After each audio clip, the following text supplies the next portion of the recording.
Okay, so Year 8 is focusing today on formal and informal language. So our learning objective to tell the difference between formal and informal language and understand when each is appropriate. Hopefully you've got a good idea about this already, but this should just be a bit of a recap just to make sure we're all really clear about this. So writers use formal or informal language in a text depending on their audience and purpose. If you are arguing your case with your parent, you might use informal language. However, if you are writing a letter arguing your case to someone you didn't know, you should use formal language. In order to win your argument, it's important to choose the level of formality suitable to your audience. So we always need to be able to consider who we're focusing on, who our audience is, whether that's who we're speaking to or who we're writing to, and make sure we are using the appropriate level of formality.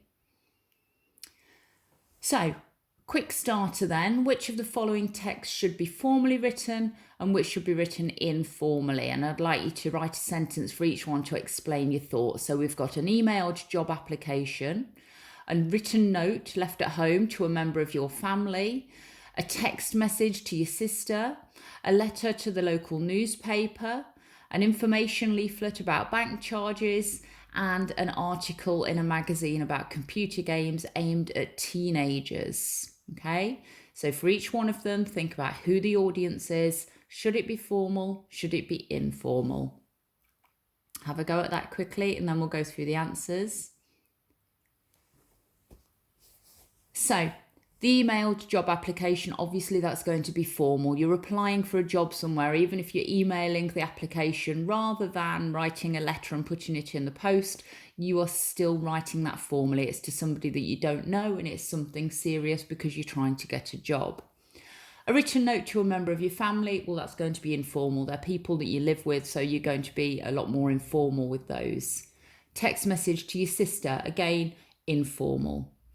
A letter to the local newspaper, well, that's going to be formal. Your audience for that is going to be people who read the newspaper or people who work at the newspaper, adults, people that you don't know, so it needs to be formal.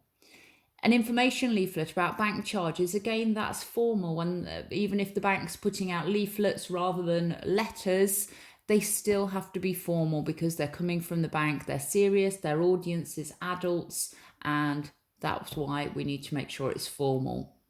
And finally, an article in a magazine about computer games aimed at teenagers. Well, because our audience is teenagers this time, the likelihood is it will be written much more informally. It's using the sort of language that teenagers would use so that they would be interested in reading the article. Again, just another quick activity. Which of the following language features are formal and which are informal?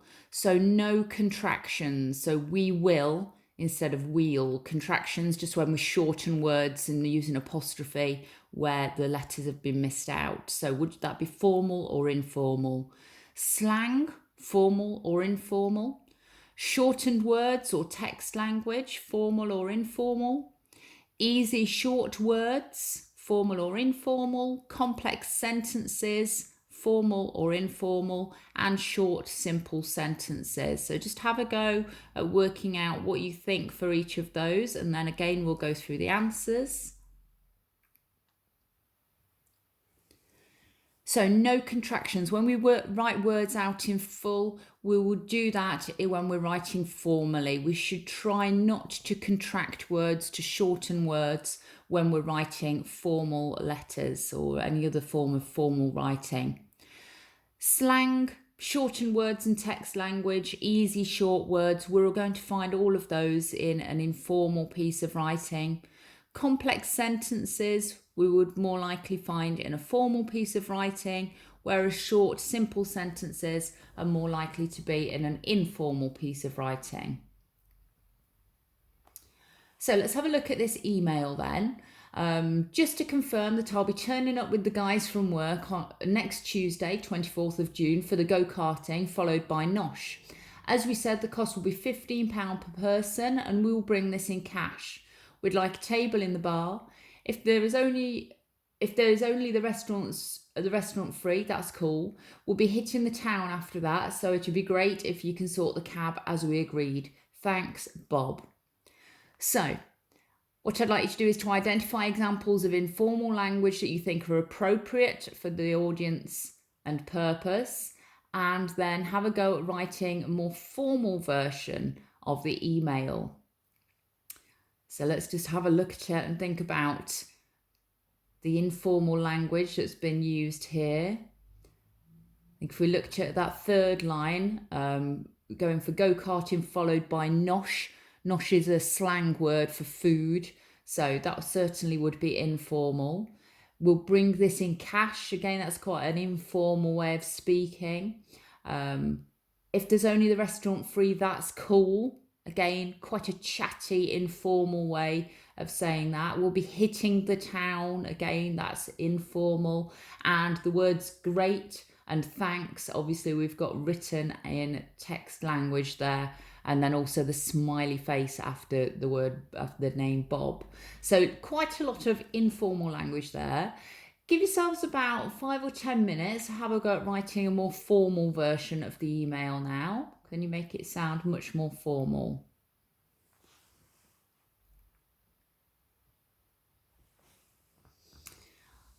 Our final activity for today. You've recently had a lot of building work carried out at your house. You're extremely unhappy with the builders and need to write a formal letter arguing that they should reduce the price. Look at the following sentences, choose 3 that you think would be appropriate in your formal letter and explain why.